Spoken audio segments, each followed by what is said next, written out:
나무아미타불 반갑습니다. 법연상인 전집 오늘은 24번째 승원에게 교시한 법어. 지금 저희들이 공부하는 게 법연상인께서 당신의 제자들에게 해주신 그 법문에 대해서 공부하는 겁니다.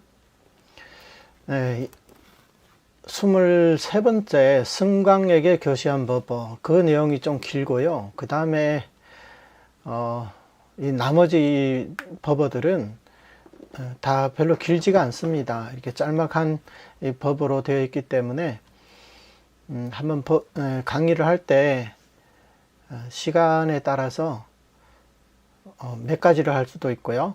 중요한 부분은 이제 하나의 법어를 가지고 1시간을 할 수도 있습니다. 오늘 이 법문을 보겠습니다. 이 제자의 본명이 승원입니다. 그래서 승원에게 교시한 법입니다. 어떤 사람이 색상과는 광경에서 설한 바이다. 비록 칙명하는 행자일지라도 관을 할 수 있지 않은가? 라고 묻자 상인께서 답하시길, 법연도 처음에 그런 무익한 일을 했었으나 지금은 그러지 않고 칙명만 믿을 뿐이다 라고 하셨다. 어떤 사람이 법연상인께 이 색상관에 대해서 여쭈었습니다. 이 색상관이라는 것은 뭐냐면, 이 색이라는 것은, 우리 불교에서 색이라는 것은 눈의 대상이에요. 눈에 보이는 모든 것은 다 색이라고 할 수가 있습니다. 그래서 그 색에는 상이 있기 때문에 그게 뭐 파란색이든 무슨 색이든, 빨간색이든 노란색이든 흰색이든 검은색이든 우리가 보이는 모든 사물, 눈으로 볼 수 있는 모든 것은 다 색상에 속합니다. 그래서 이 색상과는 광경에서 설한 바이다. 광경에서 뭘 설했습니까? 광경에서 정성관에 보면 두 가지라고 할 수가 있습니다. 그 두 가지는 두 가지 관상연불이 있습니다. 그래서 이 관상연불은 이 색상을 관하는 그런 수행이기 때문에 색상관이라고 부르는 거예요. 그래서 이 사람이 이제 질문하는 취지는, 색상관은 정토 삼경, 즉 우리 정토종의 소위 경전이죠. 그중 광경에서 부처님께서 설한 바이다. 그렇기 때문에 연불행자가 물론 이제 칙명을 하지만 이 색상관도 할 수 있지 않은가, 이렇게 질문을 하신 거예요. 이 색상관 외에 또 하나의 관은 뭐냐면, 이것은 어떤 우리의 이것을 이제 육근이라고 하면 이제 안근의 대상에 해당되는 거죠. 눈으로 보는 그 대상 경계이기 때문에 이것은 반드시 육근, 육진 또는 육경, 이렇게 서로 상대적인 그 이제 객체가 있어야 됩니다. 눈이 주체라면 당연히 그 대상도 있어야 되거든요. 근데 색상관 외에도 흔히 알고 있는 실상관이라고도 있습니다. 그 실상관은 어떤 대상 경계를 관하는 게 아니라 그 실상이란 만법의 사성 또는 본체, 이런 것을 관해야 되기 때문에 그것은 이치적인 관법이거든요. 이치를 관하는 관법이기 때문에 그런 관은 이 색상관이라고 할 수가 없습니다. 그래서 이치를 관하는 게 이제 실상 연불이기 때문에 그런 연불은 일반인들이 하기가 어려운 거예요. 우리 중생들은요, 이 대상이 분명히 있음에도 우리가 그것을 관할하면 관하기가 어렵거든요. 근데 하물며 전혀 이제 반연할 수 있는 대상이 없는 것을 우리가 관한다는 것은 더더욱 어렵겠죠. 그래서 색상관과 이런 실상관 이렇게 두 가지로도 나눌 수가 있습니다. 그 다음에 이제 또 한 가지는 우리가 하는 이제 측명연불이죠. 측명연불은 뭐 색상관이라고 할 수도 없고 실상관이라고도 할 수도 없습니다, 사실은. 그래서 이제 상인께서 뭐라고 답하시냐면, 법연도 처음에 그런 무익한 일을 했었다. 무익하다는 것은 아무런 이익이 없다는 거예요. 법연 상인께서도 처음에는 이런 색상관을 했었다는 거예요. 그러나 여기에는 이익이 없기 때문에 지금은 이런 색상관을 하지 않고 측명만 믿을 뿐이다. 이렇게 답하신 거예요. 그러면 이 색상관은 부처님께서 광경에서 설한 것인데 왜 이익이 없다고 하느냐? 색상관을 하면 이익이 없다는 게 아니고요. 우리 중생들의 근기로서 이런 색상관을 해서 성취할 수 없다는 거예요. 성취할 수 없으면 당연히 색상관을 성취해서 얻게 될 그런 이익을 얻을 수가 없겠죠. 그래서 이제 무익하다고 하는 거예요. 우리는 우리의 근기로 할 수 있는 그런 수행을 하면 되거든요. 근데 많은 사람들이 자기는 이제 상상근기라고 이렇게 착각을 해서 자기의 근기에 맞는 그런 수행법을 찾지 않고 그런 최상승의 법 이런 법만 쫓아가거든요. 그래서 한번 깨달으면 모든 게 다 해결되는 그런 수행을 하려고 하거든요. 그런데 본인의 근기가 받쳐주지 않으니까 그런 수행을 아무리 해도 평생 죽을 때까지 해도 별로 이익을 얻을 수가 없거든요. 그럼 그 이익이란 무슨 이익일까요? 최소한 생사윤회에서 벗어날 수 있어야 되지 않겠습니까? 우리가 추구하는 게 그런 거기 때문에 무슨 이런 관법을 닦아가지고 물론 아무런 이익이 없는 건 아니겠죠. 우리도 당연히 어느 정도 공덕은 얻을 수가 있습니다. 하지만 그걸 통해 가지고 우리가 극락왕생한다거나 생사윤회를 벗어날 수 있는 게 아니기 때문에 법연상인께서 그런 수행을 무익한 일이다 이렇게 말씀하신 거예요. 그래서 사람들의 이제 교만심으로 나는 연불도 하고 그러면 이 색상관도 하겠다 이런 사람들도 있거든요. 그러니까 지금은 내가 아직 근기가 안 되기 때문에 측명연불만 하고 있지만 나중에 내가 기회가 되면 그때는 나는 이 색상관을 하겠다. 왜? 이 색상관의 공덕이 측명연불보다 더 수승하다고 생각하기 때문에 그렇게 한 거죠. 그러나 법연상인은 그것을 인정하지 않습니다. 오히려 색상관을 무익한 일이라고 이렇게 말씀하십니다. 그래서 지금은 그런 관을 하지 않고 측명만 믿을 뿐이다.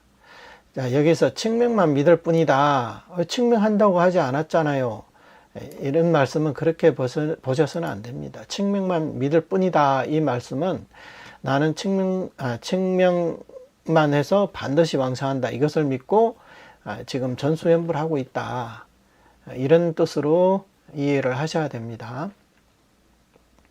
그래서 법연상인께서 다른 법에서도 이런 말씀하셨어요. 측명 외에는 반드시 왕성하는 관상은 없다.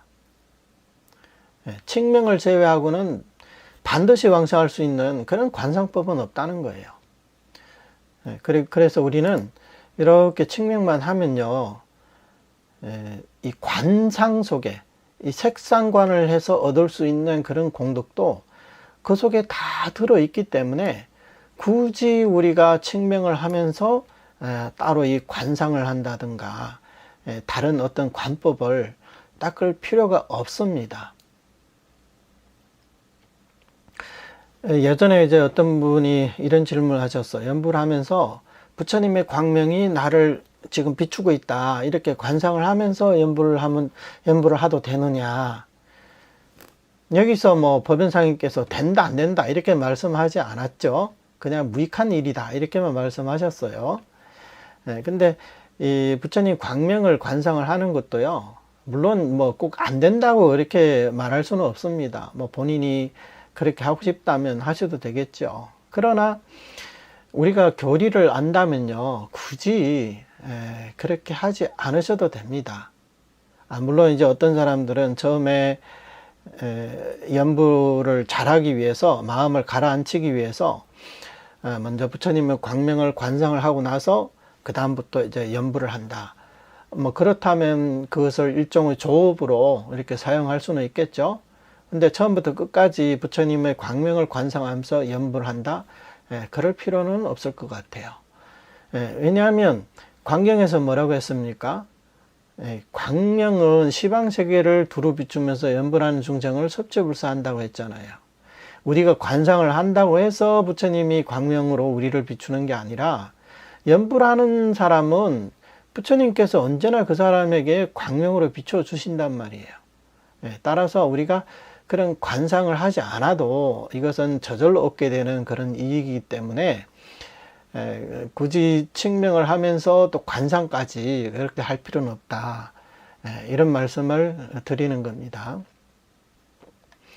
그 다음에 또 볼게요. 상인께서 또 말씀하시길, 사람들 눈에 잘 보이려고 꾸미지 않고 왕생의 정업인 연불이 끊이지 않은 이는 저절로 삼심을 구족하게 된다. 먼저 이걸 먼저 보겠습니다. 사람들 눈에 잘 보이려고, 그러니까 남들이 보는 데서 하는 게 다르고 남들이 보지 않는 데서 또 하는 게 다르다, 이런 얘기겠죠. 그래서 그렇게 하지 말라는 겁니다. 그럼 어떻게 하느냐? 왕생의 정업인 연불이 끊이지 않은 이는 저절로 삼심을 구족하게 된다. 삼심을 구족하면 어떻게 됩니까? 그럼 반드시 왕성하게 되겠죠. 그래서 사람들이 보든 안 보든, 사람들이 나를 알아주든 알아주지 않든, 우리는 그냥 묵묵히 이 왕생의 정정업인 칙명연부를 끊임없이 하는 겁니다. 그래서 이런 사람은 저절로 삼심을 구족하게 된다. 삼심은 지성심, 심심, 회양, 발언심입니다. 자, 그러면 어떻게 해서 지성심을 갖추게 되는 걸까요? 사람들이 보든 안 보든, 누군가 나를 알아주든 알아주지 않든, 이 사람은 항상 끊임없이 연부를 합니다. 이것은 무엇을 설명할까요? 이 사람이 정말로 왕생을 발언한 사람이다. 남들 앞에서 나는 연불행자다, 나는 수행자다, 이것을 드러내기 위해서 남들 앞에서 그런 모습을 보이는 게 아니라는 거예요. 그렇기 때문에 이 사람은 안팎으로 상응한단 말이에요. 그렇기 때문에 이 사람은 이게 지성심이다, 이것을 우리는 알 수가 있습니다. 진실한 마음이다, 그래서 알 수가 있죠. 그 다음에 이 사람이 이렇게 염려불사하면서 연불하는 게 그 목적이 뭡니까? 바로 극락왕생을 위해서죠. 그래서 이것은 이제 회양발언심이라고 할 수가 있습니다. 그 다음에 또 하나는 이제 심심인데요. 이렇게 연불을 끊임없이 하면서 남들이 보든 안 보든, 알아주든 알아주지 않든 이렇게 끊임없이 연부를 합니다. 그렇다면 이것은 이 사람이 이 법문에 대해서 깊이 믿으며 의심하지 않는다는 것을, 그것을 이제 증명하고 있거든요. 그렇기 때문에 심심 역시 구족하고 있습니다. 만약에 그렇지 않다면요, 이렇게 끝까지 전수연부를 하기가 쉽지가 않거든요. 지금 우리 지금 정토 연부를 하시는 분들 중에서도요, 물론 이제 오랫동안 우리 정토종 이 법문을 들으신 분들도 계시고요, 또 이제 막 접하신 분들도 계시고, 또는 이제 처음 접하신 분들도 계실 거예요. 그래서 정전 스님이라는 스님은 이 정토에 대해서 어떻게 얘기할까 그게 궁금해 가지고 이렇게 한번 강의를 한번 들어보거든요.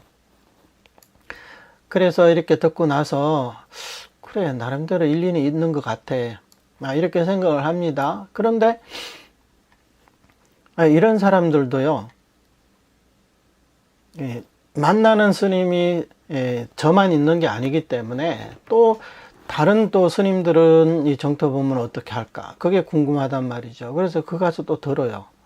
이렇게 들어보면 우리 이 가르침과 다르단 말이죠. 그렇게 되면 뭐 처음에는 뭐 이 갈팡질팡 하다가 그쪽 스님들이 한두 분이 아니라 대부분 스님들이 다 그렇게 얘기를 하거든요. 우리 한국 스님들도 마찬가지잖아요. 정토를 하시는 분들 대부분 다 요문의 관점에서 이렇게 설명을 하거든요. 그러면 그런 법문을 들어보면 또 그게 또 옳은 것 같거든요. 그렇게 되면 이제 전수연불을 하기 어렵겠죠. 물론 연불을 하겠지만 연불만 해서 되는 게 아니라 반드시 우리의 이 악한 마음을 선한 마음으로 바꾸고 나서 또는 뭐 어떤 미혹을 깨뜨리고 깨달음을 얻고 나서 연불을 해야 된다. 또는 이제 업장 참여를 하고 나서 업장 소멸을 하고 나서 연불을 해야 된다.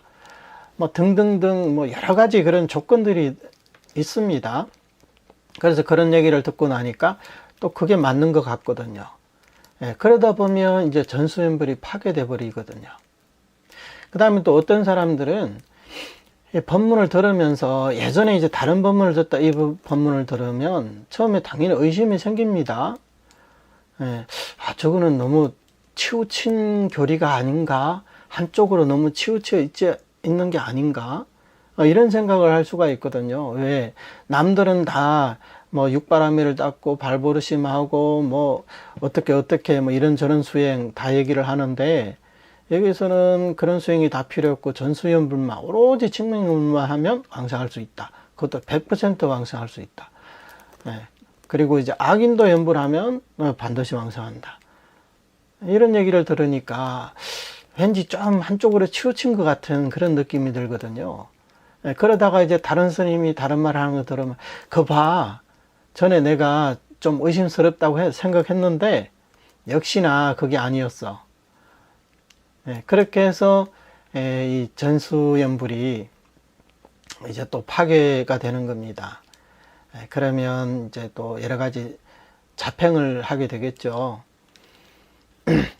그렇게 자평을 하면 그런 사람들은 이렇게 삼심을 갖추었다 이렇게 말하기가 어렵거든요. 왜냐하면 왕성의 정정업인 연불이 끊겼기 때문이죠. 그래서 이제 이런 삼심을 갖추었다 이렇게 말하기는 어렵습니다.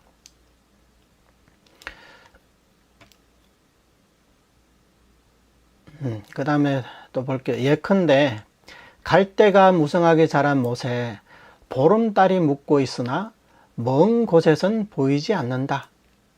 만일 가까이 가서 갈대숲을 헤치고 보면 달 그림자가 환할 것이다. 망념의 갈대가 무성하다고 해도 삼심의 달은 마음에 묻고 있다 라고 하셨다. 이것은 하나의 비유입니다. 이 비유를 통해 가지고 정말 우리는 이제 한층 더 안심을 할 수 있게 됩니다. 이 말씀도 굉장히 좋습니다. 갈대가 무성하게 자란 못에 보름달이 묻고 있으나 먼 곳에선 보이지 않는다. 이것은 우리가 잠시 눈을 감고 이런 장면을 한번 상상해 볼 수 있습니다. 마음속으로 한번 떠오를 수가 있습니다. 그것도 밤입니다. 이 보름달이 환하게 대지를 비추고 있습니다. 당연히 이런 못에는 물이 고요하기 때문에 달 그림자가 그대로 환하게 비춰져 있겠죠. 근데 이 못의 주변에 갈대가 무성하게 자라나 있기 때문에 그 못에 그 물이 보이지 않습니다. 물이 보이지 않으니까 당연히 이제 보름달도 보이지 않겠죠.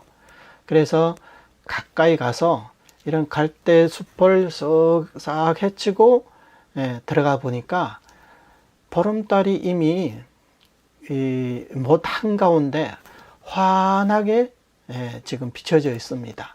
달의 그림자가 환하게 나타나 있습니다. 자, 여기서 이 갈대라는 것은 우리 범부 중생들의 이 망념을 상징하고요. 달 그림자는 뭐겠습니까? 달 그림자는 부처님의 구제를 상징한다. 이렇게 보시면 됩니다. 이것은 우리 범부 중생들은요, 누구나 다 망상 잡념이 있기 마련입니다. 설사 우리가 지금 전수연부를 하고 있다고 해서 망념이 없는 건 아니거든요. 물론 이제 사람에 따라서 누구는 망념이 좀 많고 누구는 좀 적고의 차이는 있겠으나 다 망념은 있습니다. 망념이 없는 사람은 이 사바세계에 올 필요도 없겠죠. 물론 이제 불보살님들이 중생 구제를 하기 위해서 온 경우라면 예외겠지만 일반 범부가 망상 잡념이 없다면 그러면 범부라고 할 수가 없습니다. 이미 이제 성인의 과위를 증득한 그런 성자들이거든요. 그래서 망념이 있는 것은 너무나 당연합니다. 물론 그 망념을 그대로 방치하라는 얘기는 아니지만 일단 망념이 있다는 것은 너무나 당연해요. 법연상님께서 다른 그 법에서도 말씀하셨지만 범부 중생에게 망념이 있는 것은요, 망념 또는 이 번뇌가 있는 것은 마치 이 세상에 사람으로 태어나면 눈이 있고 코가 있고 입이 있는 것과 같다. 너무나 당연하다는 거예요. 사람으로 태어나서 눈이 없고 코가 없고 입이 없으면 그러면 그게 이상한 거죠. 눈이 있고 코가 있고 입이 있는 것은 너무나 당연한 게 아니겠습니까? 왜? 우리는 이 욕계 중생이기 때문에 그 욕계 중생 중에도 우리는 인도에 태어났기 때문에 당연히 우리에게 이제 오관은 있기 마련이죠. 따라서 범부 중생이 번뇌가 있다. 그래서 그 번뇌가 너무 싫다. 또는 망념이 너무 싫다. 그래서 이 망념을 반드시 제거하고 나서 내가 연불 해야 되겠다. 이런 생각은 현실적이지 못하다. 이런 얘기입니다.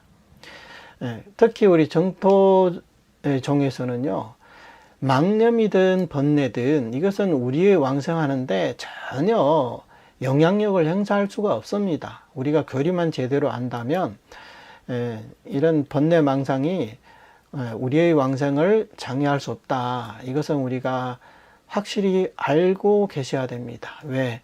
우리 법문은 내 스스로 번뇌 망상을 끊고 윤회에서 벗어나는 그런 수행이 아니라 부처님의 구제에 의지해서 우리가 극락왕생하는 이런 타력 구제의 법문이기 때문에 망상이든 번뇌든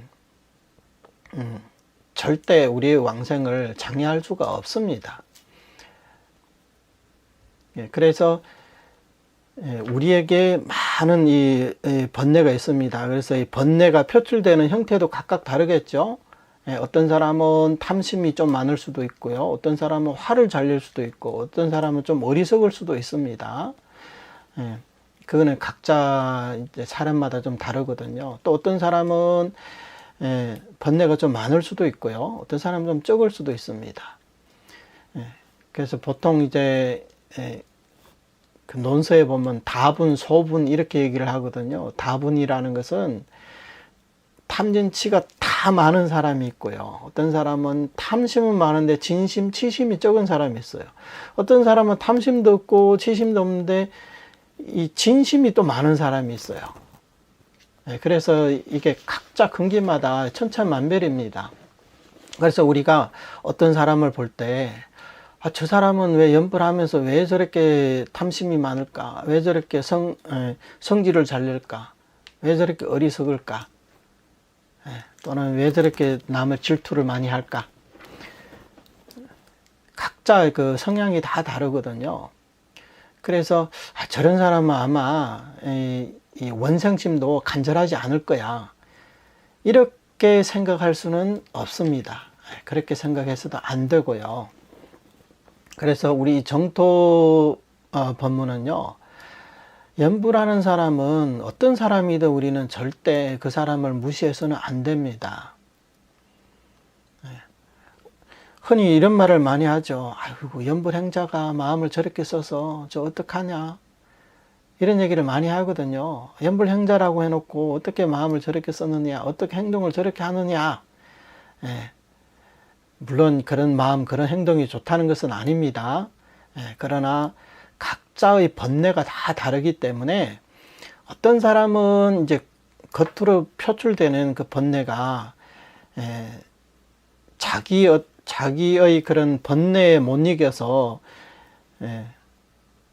그리고 이제 자제력이 부족해서 그게 마구마구 표출되는 그런 경우도 있거든요.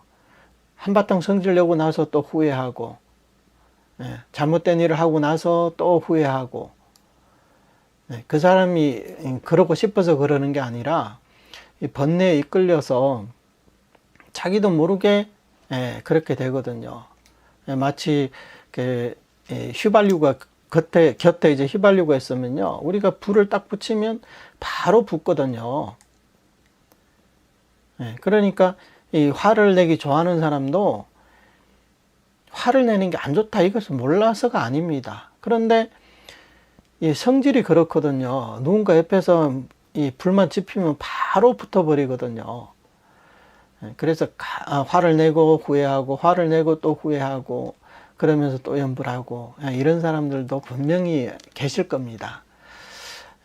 물론 이제 그런 게 좋다는 것은 아니지만, 이런 사람들도 사실 잘 보면요, 이렇게 갈대가 아주 무성하게 자라가지고 틈이 안 보여요.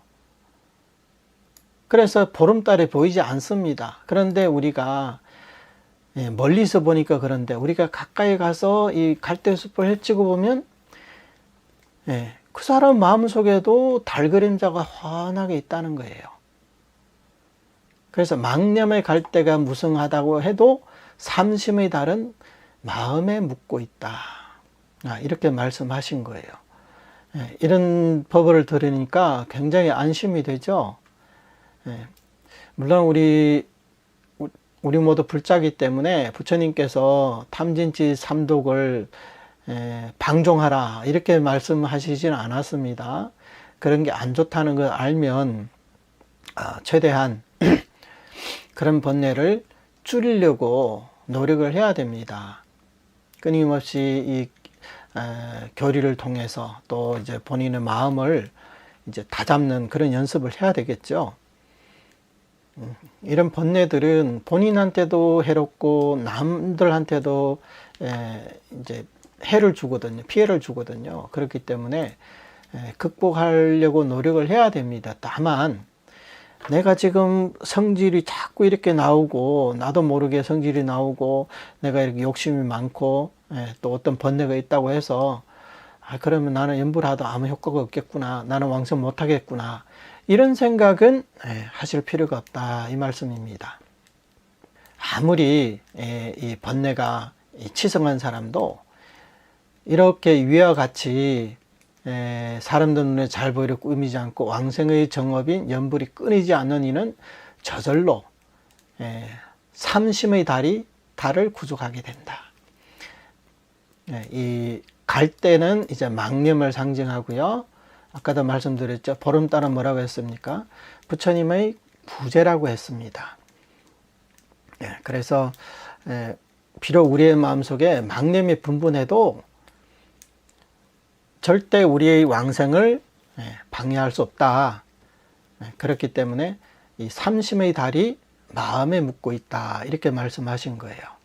이 광명이라는 것은, 이 보름달이라는 것은 바로 아미타 부처님의 구제의 보름달이에요. 그래서 이 구제의 보름달을 중생의 삼심의 마음으로 그것을 받아들였기 때문에 우리는 칙명을 하면 반드시 왕성한다. 이것을 우리는 알고 있는 겁니다. 다시 말해서 우리 정토종 종지에서 나와 있듯이 아미타 부처님의 구제를 믿고 받아들이고 오로지 아미타 부처님의 명호를 부르며 그 다음에 아미타 부처님의 정토에 왕성하기를 발언한다. 이런 사람이 바로 이 삼심의 달을 갖춘 사람이거든요. 그래서 이 삼심은 이 중생들이 갖추는 거고요. 달은 뭡니까? 부처님의 구제이기 때문에 이것은 명호의 공덕이죠. 그래서 이런 사람들은 아무리 이 망념이 많아도 삼심의 달이 마음에 묻고 있는 한 이 사람은 반드시 왕성할 수 있다. 이것을 우리는 알 수가 있습니다. 이것은 상인께서 자주 비유로 드셨던 말씀이다. 상인께서 이런 비유를 자주 하셨나 봅니다. 어느 때 상인께서 말씀하기를 금생의 왕성을 이룰 수 있을까? 라고 하셨다. 승원이 이를 듣고 말하기를 상인조차 이처럼 불확실한 말씀을 하시는데 하물며 다른 사람들이겠습니까? 라고 하였다. 이때 상인께서 소리내어 쾌활하게 웃으시면서 연하대에 오르기 전까지 어느 누가 이 생각을 끊을 수 있겠는가? 라고 말씀하셨다. 어느 때라는 것은 날짜가 이제 특정되지 않았다는 거죠. 이런 법어들은 다 법연상인의 제자 시자분이 법연상께 하셨던 법문들을 이렇게 기억에 의해서 이거 다 기록해 가지고 이렇게 이 책으로 나온 거기 때문에 확실하게 언제 몇 년, 몇 월, 몇 시, 몇 분 뭐 이런 기록이 없었기 때문에 어느 때라고 표현한 겁니다. 상인께서 뭐라고 하시는 금생의 왕성을 이룰 수 있을까? 내가 정말 금생에 왕성할 수 있을까? 이렇게 얘기를 했다는 겁니다. 그래서 이 제자분이 이 승원이라는 제자가 이 말씀을 듣고 아니 상인께서 어떻게 이런 불확실한 말씀을 하실 수 있습니까? 상인조차 이렇게 말씀하시는데 그러면 다른 사람들은 오죽하겠습니까? 그러니까 저 같은 사람은 그럼 왕성 못하는 거 아닙니까? 이런 뜻이죠. 그러니까 이 말씀을 금생의 왕성을 이룰 수 있을까? 마치 왕성이 확실하지 않은 것 같은 그런 뉘앙스가 있잖아요. 그래서 이제 제자가 이렇게 말씀하신 거예요. 그러니까 이제 상인께서 소리내어 쾌활하게 호탕하게 허허 웃으시면서 연화대에 오르기 전까지 어느 누가 이 생각을 끊을 수 있겠는가. 이 말씀도 사실 우리에게 정말 이것도 안심을 주는 말씀이거든요. 우리는 그동안 교리를 통해 가지고 우리는 이렇게 전수연부를 하는 사람은 단 0.0000001%의 불확정성도 없이 반드시 왕성한다. 100% 왕성한다. 확실하게 왕성한다. 항상 이렇게 강조를 해왔잖아요. 근데 법연상인께서는 금생에 왕성을 이룰 수 있을까? 금생에 정말로 왕성할 수 있을까? 마치 이제 평생 업성이 안 된 사람처럼 이렇게 얘기를 하잖아요.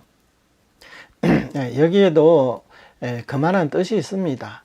우리가 필경 우리는 극락세계에 지금까지 왕성해 본 적이 없잖아요.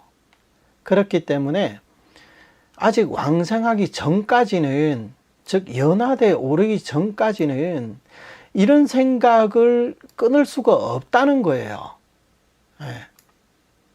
그러니까 우리는 평소에 나의 왕성이 결정되었다 이렇게 생각을 하고 연부를 합니다. 그러나 필경 우리가 극락 왕성을 해본 적이 없기 때문에 한편 마음속으로 이 금생에 왕성할 수 있을까? 이 있을까는요, 나의 왕성이 결정되지 않아서 그래서 정말로 왕성할 수 있을까? 그런 얘기가 아닙니다. 이것은 오해해서는 안 됩니다.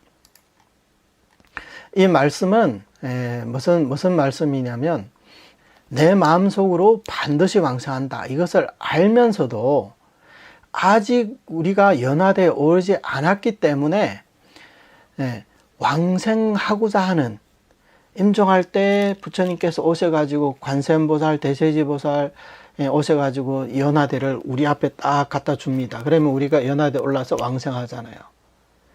그러니까 그것을 기다린다는 거예요. 마음속으로 항상 기대하고 있다는 겁니다. 그러니까 이런 마음은 당연히 이 마음이 끊길 수가 없겠죠. 하루하루 이 세월이 감에 따라서 우리는 왕생할 날도 하루하루 가까워지고 있잖아요. 그러면 왕생할 날이 가까워질수록 이렇게 왕생하고자 하는 이 마음이 더욱더 간절해진다는 거예요. 그래서 금생의 왕생을 이룰 수 있을까? 이렇게 말씀하신 거예요. 그러니까 이것은 왕생이 결정되지 않아서 정말로 왕생할 수 있을까? 이렇게 말씀하신 게 아니라는 거예요. 그러니까 상인께서 소리내어 쾌활하게 웃으시면서 이렇게 말씀하신 거죠. 항상 그렇습니다. 우리가 부모가 사는 이 집에 나와가지고 예를 들어서 외국에 유학을 갔다고 쳐요. 그러면 거기서 몇 년 또는 십몇 년 또는 수십 년이 걸릴 수도 있습니다. 그래서 어느 날 이제 고향에 돌아와가지고 이제 부모님을 만나는데, 만나기 전까지 부모님이 거기 계신다는 거 알지만 그동안 한 번도 만나 뵌 적이 없기 때문에 정말 만날 수 있을까? 만날 수 있을까? 당연히 이 사람 그 속마음은 당연히 만나겠죠. 왜 부모님이 살아 계시는데 왜 못 만나겠습니까? 하지만 이런 그 심리가 있다는 거예요. 이런 마음이 있다는 거예요.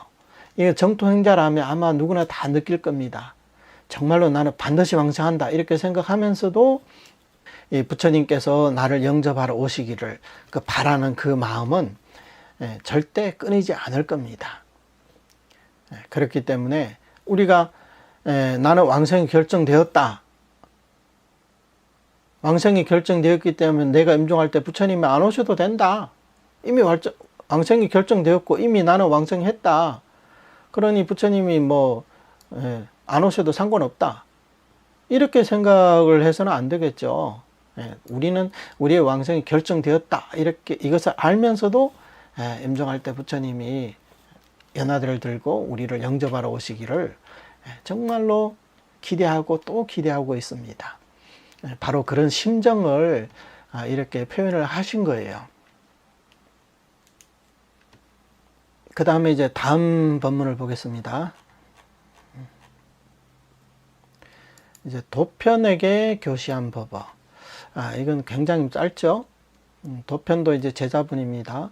상인께서 다음과 같이 말씀하셨다. 왕생을 위해서는 연불이 으뜸이므로 학문이 필요 없다.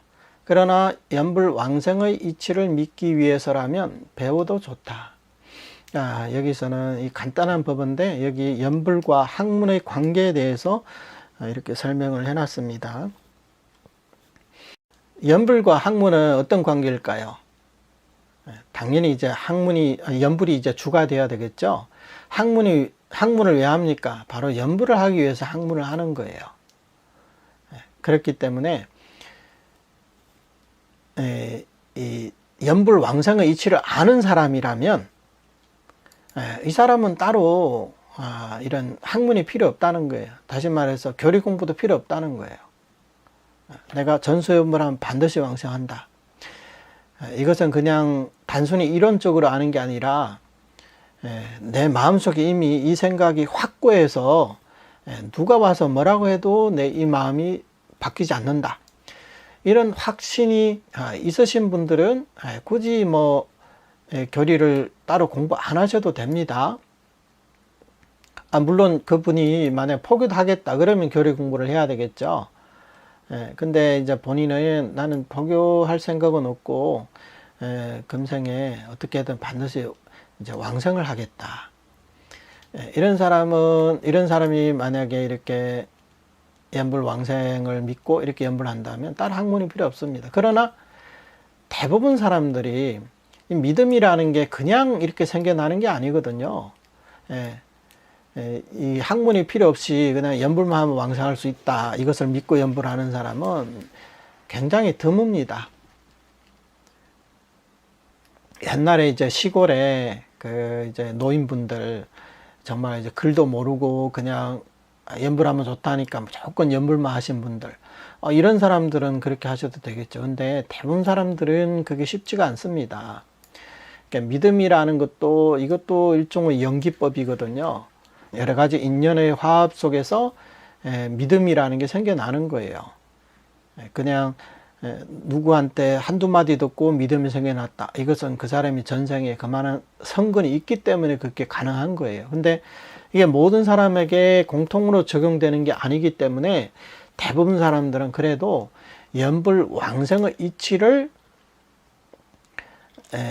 공부해야 연불 왕생에 대한 그런 믿음이 생겨나게 됩니다. 그래서 이런 사람들은 당연히 이제 교리 공부를 해야 되겠죠.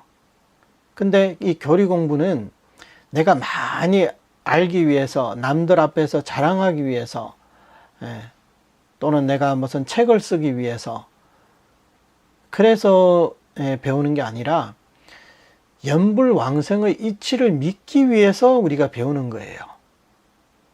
그러니까 뭐가 주된 것인지, 뭐가 어뜸인지, 뭐가 부수적인 것인지, 이런 것은 우리가 이 관계를 잘 아셔야 된다는 겁니다. 자, 그 다음에 이것은 이렇게 간단하게 넘어가고요. 이제 수련에게 교시한 법어. 수련도 이제 제자분이죠. 상인께서 다음과 같이 말씀하셨다. 연불은 양식이 없음을 양식으로 한다. 오직 항상 연불하는 자만이 임종시에 부처님께서 반드시 영접하셔서 극락왕생하게 된다. 전에는 이 양을 모양으로 번역했는데 이 양식으로 번역하는 게 맞는 것 같아가지고 양식으로 이렇게 바꿨습니다. 양식이라는 것은 어떤 정형화된 어떤 틀을 말하는 거죠. 어떤 방식. 그러니까 연불이라는 것은 어떤 정해진 틀이 없다는 거예요. 어떤 정해진 기준이 없다. 이렇게 생각하시면 됩니다. 연불은 우리가 각자 근기에 맞게 본인의 그 사정에 맞게 이렇게 하시면 된다는 거예요. 예를 들어서 어떤 사람들은 연불을 하면 꼭 정자 자세로 연불해야 된다. 이렇게 생각하는 사람도 있거든요. 반드시 가부좌를 털고 연불해야 된다. 꼭 그렇지 않습니다. 가부좌를 털고 연불하셔도 되고요. 정자 자세로 하셔도 되고요. 그게 힘드시면 이제 의자 앉아서 연불하셔도 됩니다. 또는 이제 그냥 일반 의자가 힘들면 소파에 기대서 그렇게 편안하게 연불하셔도 돼요.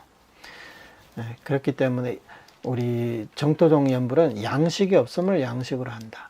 또 흔히 많은 사람들이 이런 질문을 하거든요. 우리 정토종에서는 주로 이제 저희들 쪽에서는 해정스님 연불을 그 연불기를 틀어놓고 주로 연불을 하거든요. 그래서 어떤 분들은 또 자기가 좋아하는 연불이 있기 때문에 뭐 다른 연불을 하면 안 되냐, 우리 한국식으로 연불하면 안 되냐, 뭐 이렇게 많이들 질문하시는데 그렇게 하셔도 됩니다. 그게 정해진 게 아닙니다. 우리가 연불만 한다면 나무아미타불 육자명호 또는 사자명호도 괜찮습니다. 부처님 명호만 부른다면 어떤 방식으로, 어떤 양식으로 연불하냐, 그것은 중요한 게 아니에요. 어떻게 연불하, 본인이 좋아하는 그 연불 방식으로 하시면 됩니다. 그래서 양식이 없음을 양식으로 한다는 겁니다.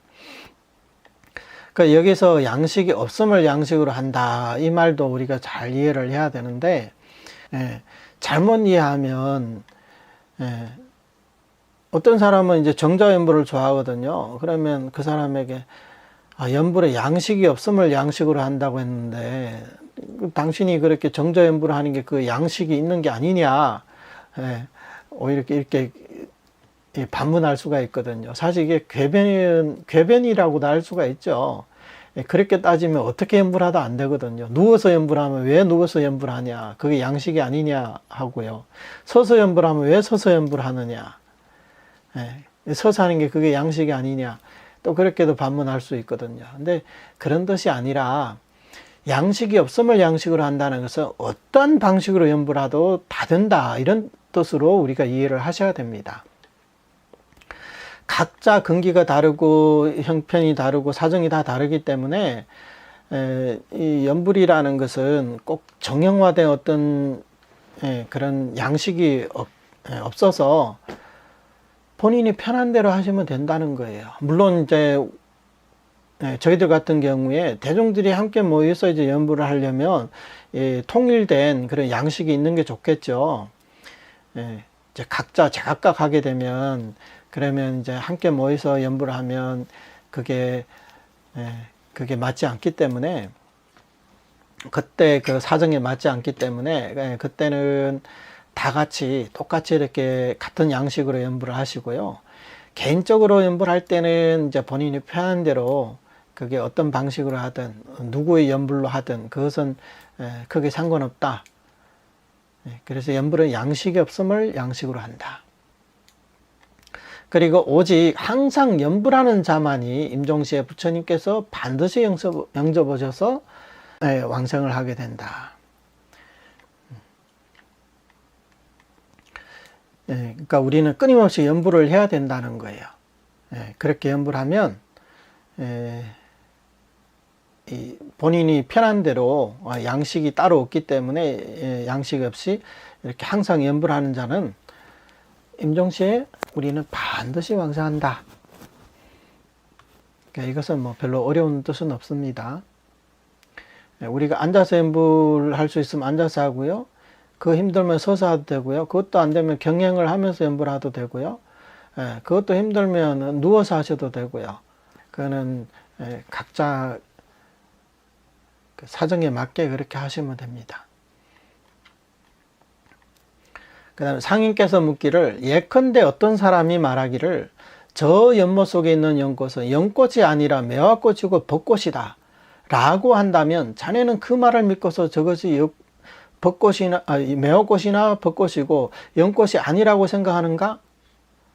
라고 하자 수련이 답하기를, 눈앞에 있는 것이 실로 연꽃이라면 다른 사람의 말로 인해 불신하지 않을 것입니다. 라고 하였다. 상인께서 이렇게 말씀하셨다. 염불의 뜻도 이와 같다. 법연이 말한 그대가 염불만 하면 의심의 여지 없이 반드시 왕생한다 라는 이 말을 믿는 이는 마치 연꽃을 연꽃으로 여기듯이 깊이 믿으며 염불하는 사람으로서 악의 사견의 매화꽃이나 벚꽃을 믿지 않는다. 우선 상인께서 이 수련이라는 제자에게 질문을 합니다. 먼저 예를 듭니다. 어떤 사람이 저 연못 속에 당연히 연꽃이 있겠죠.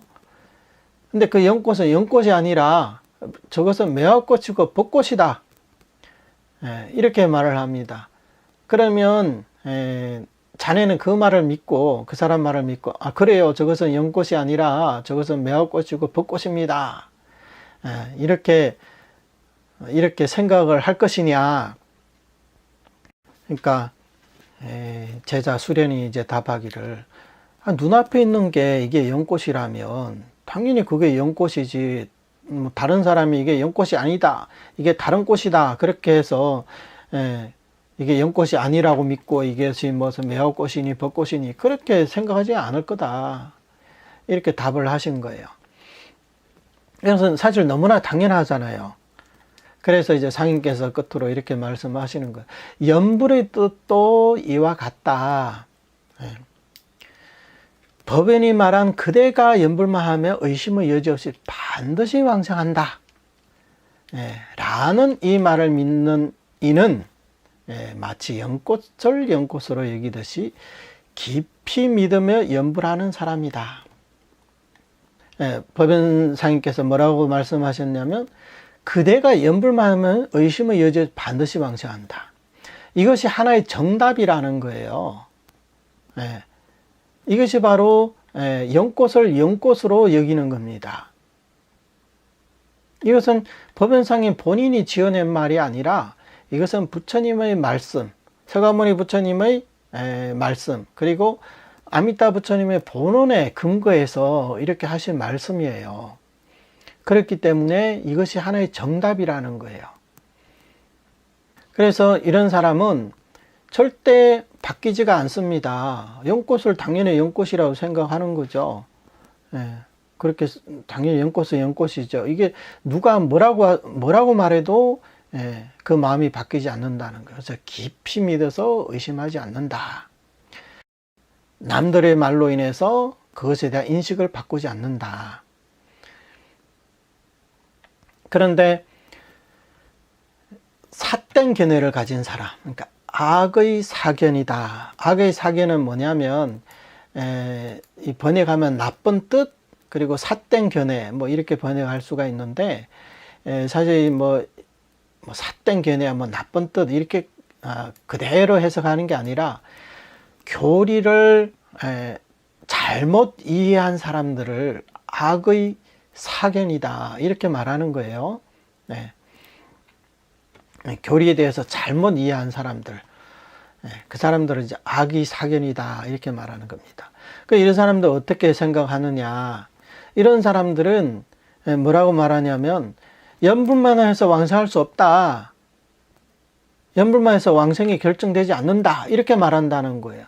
이 말은 또 뭐와 같냐면 여기서 여기 위에 말씀처럼 연꽃을 연꽃으로 보지 않고 연꽃을 매화꽃이나 벚꽃이라고 생각한다는 겁니다. 그러니까 완전히 이제 잘못 이해하고 있는 거죠. 절대 그렇게 생각해서는 안 된다는 겁니다. 근데 사실은 연꽃은 연꽃이거든요. 근데 대부분 사람들이 그렇게 생각을 합니다. 그 말을 믿고. 그렇죠. 아까도 얘기했지. 그렇죠. 연불만에서 어떻게 왕생하겠습니까? 어떻게 반드시 왕생하겠습니까? 만약 이렇게 생각한다면 이것은 바로 이제 연꽃을 가지고 연꽃이라 생각하지 않고 그것을 벚꽃이나 매화꽃으로 생각한다는 겁니다. 여기도 사실 많은 사람들이 이런 경험이 있거든요. 어쨌든 우리 한국에서 지금 이 정토종의 교리를 가르치는 스님은 그닥 이렇게 많지금 몇몇 분밖에 안 되고 대다수 사람들이 다 성도문의 관점에서 정토를 해석하잖아요. 그래서 우리 정토종의 교리를 공부했지만 한두 사람이 얘기하면 그건 이제 견딜 수가 있는데 10명이 얘기하고 100명이 얘기하고 1000명이 얘기하니까 자기도 처음에 연꽃을 연꽃이라고 생각했는데 하도 많은 사람들이 와가지고 저거 연꽃 아니야, 저건 매화꽃이다, 저것은 벚꽃이다, 하도 많은 사람들이 그렇게 얘기하니까 내가 잘못 보고 있는 건가, 내가 헛것을 보고 있는 건가, 내가 알고 있는 연꽃이 이 연꽃이 아닌가, 이렇게 자기의 생각에 대해서 이제 의심을 하게 된다는 거예요. 그렇게 하다 보니까 하도 많은 사람들 얘기를 들으니까 그래, 저것은 연꽃이 아니었어, 저것은 매화꽃이고 저것은 벚꽃이었어, 이렇게 생각을 바뀌게 된다는 거예요. 이것은 사실 우리가 생각을 한번 해보면 알 수가 있는데요, 어떻게 하면 왕생할 수 있느냐, 이 정답과 관련해서 이것은 무슨 선거, 이게 무슨 선거가 아니잖아요. 많은 사람이 누가 투표를 많이 하면 그게 정답이고 투표수가 적으면 그러면 그게 이제 정답이 아니고 그런 게 아니잖아요. 뭐 많은 사람이 투표한다 해가지고 아미타 부처님의 서원이 바뀌겠습니까? 절대 바뀔 리가 없겠죠. 그래서 많은 사람들이 연불만 하면 의심의 여지 없이 반드시 왕생한다 이렇게 말을 해줬음에도 이 사람들은 아이, 그냥 연불만 해서 어떻게 왕성하냐. 연불만 해도, 연불을 하더라도 반드시 공부 성편이 돼야 되고요. 일심불란이 돼야 되고요. 청정심이 돼야 되고요. 업장소멸이 돼야 되고요. 여러 가지,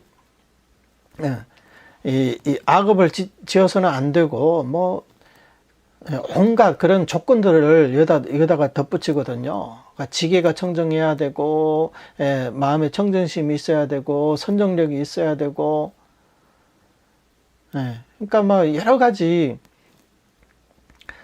그 성도문의 관점에서 이렇게 정토 법문을 이제 설명을 한단 말이에요. 그렇게 되면 연꽃을 연꽃으로 여기는 게 아니죠. 그냥 연꽃은 연꽃이다. 이건 사실 어려운 게 아니거든요. 근데 연꽃에다가 여러 가지 임의대로 꽃은 이래야 되고 꽃은 저래야 되고 이렇게 바뀌다 보니까 연꽃이 연꽃이 아니게 돼 버렸어요. 그러니까 남들이 저것은 매화꽃이야, 저것은 벚꽃이야, 그렇게 말해 버리니까 헷갈려 가지고 그래, 저것은 매화꽃이고 저것은 벚꽃이다, 이렇게 생각하게 된다는 거예요. 근데 우리 이 법연사님께서 이 말씀하신 내용에서도 그런 게 없다. 연불만 하면, 그냥 연불만 하면이라고 했어요. 여기에 뭐 연불을 어떻게 해야 된다, 어떻게 마음이 청정해야 되고 지혜가 있어야 되고 이런 말씀이 일절 없잖아요. 이렇게 연불만 하면 의심의 여지 없이 반드시 왕성한다. 이 말만 믿으면 이것은 바로 연꽃을 연꽃으로 여기는 거다. 그러니까 이것 외에 다른 어떤 조건, 어떤 규칙, 어떤 양식, 그런 것을 어떤 뭐 제한, 이런 것들을 덧붙이지 말라는 거예요. 그런 게 일절 없습니다. 우리가 하는 것은 입으로 부처님 명호를 부르는 거예요. 이렇게 칭명하는 겁니다. 그래서 오직 항상 연불하는 자만이 임종시에 부처님께서 반드시 영접하셔서 극락왕성하게 된다. 바로 이겁니다. 이 외에 그 어떤 것을 덧붙여도 이것은 이 법문이 순수하지 않게 되는 겁니다. 그래서 우리는 이런 법문들을 통해 가지고 남들이 어떤 식으로 얘기하든 여기다가 무엇을 보태라고 하든 우리는 우리의 입장이 있기 때문에 절대 거기서 흔들려서는 안 됩니다. 한번 이게 연꽃이다, 이렇게 이제 우리가 이제 판단이 되면 누가 와서 이게 연꽃이 아니고 무슨 꽃이다 무슨 꽃이다 하도 우리는 절대 그게 이제 휘둘릴 이유가 없습니다. 그리고 휘둘려서도 안 되고요. 이게 바로 전승의 중요성입니다. 우리는 우리 정토종의 이 순수한 법맥, 그리고 이 법맥의 전성이 있기 때문에, 교리의 전성이 있기 때문에 이 전성에만 맞게 이렇게 우리가 안심도 하고 이렇게 칭명만 한다면, 그러면 우리는 반드시 부처님께서 임종할 때 영접 오셔서 우리는 극락왕성하게 되는 겁니다. 오늘 여기까지 하겠습니다. 여기서 마치겠습니다. 나무아미타불. 나무아미타불. 감사합니다. 감사합니다. 나무아미.